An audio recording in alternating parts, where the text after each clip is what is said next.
Welcome back to sports. We're going to tee off this block with the Open across the pond and how day 2 went for some of the big-name golfers. Tiger Woods went out and right from the start was having a rough day. He had a double bogey and a bogey on the first 2 holes.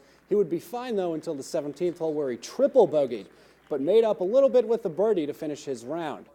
Adam Scott was feeling good. He sank an eagle putt to help his cause. He was 1 over on the day. Bubba Watson, though, driving the struggle bus as he can't get out of the bunker. But you remember those second-round woes we talked about yesterday with Rory? He shot an identical 66 to the one he had Thursday. He said his first round helped him set up for success today. You know, I felt with the conditions the way they were today, there was going to be some low scores. And if you could take advantage of the par 5s and keep your ball in play and keep it out of the bad spots that there are in this golf course, you could shoot something like I shot today. And as you already know, McIlroy leads the field at 12 under. So much for slumps. Dustin Johnson had himself a day, shooting 7 under to finish at 8 under. Only one of the Molinari brothers making the leaderboard today. He is one of 6 tied for 3rd at 6 under. Ryan Moore, Ricky Fowler, the ever brightly colored one, Sergio Garcia, and 2 South Africans in Charles Schwartzel and Luis Oosthuizen to round out the top 3 scores going into the cut. Getting to some of the notables out there in the field, Jim Furyk was a birdie to par today, but a total of 5 under. Lefty needed 2 birdies and an eagle to get over 2 bogeys today and get to even par. Tom Watson tied with Tiger Woods, who's slowly becoming an elder statesman himself, and Jordan Spieth, the spry youngin'. All 3 projected to make the cut as it sits at just over 2 to par. We will stick with the grass-based sports as we move on to the NFL. Training camps are getting underway, but there's some bigger news than that.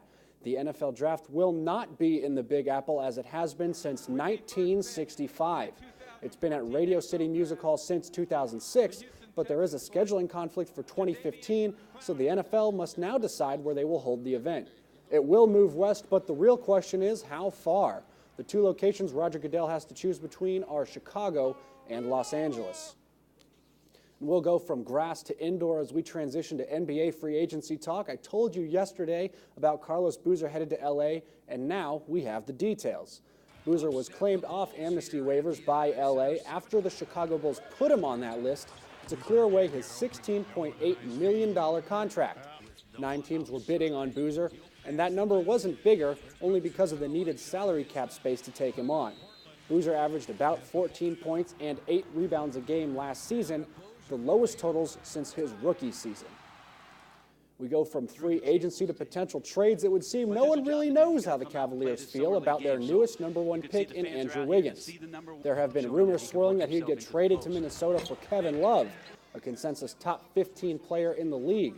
Several pieces would have to be moved on both sides, but it is a doable trade, and if LeBron James wants it done, you better believe owner Dan Gilbert will make it happen. And, of course, there's more NBA talk as Eric Bledsoe has refused the Phoenix Suns' offer of 4 years, $48 million, because he's looking for a max contract worth up to $80 million over 5 years. That's all for sports. Stay tuned for more news in 90 seconds.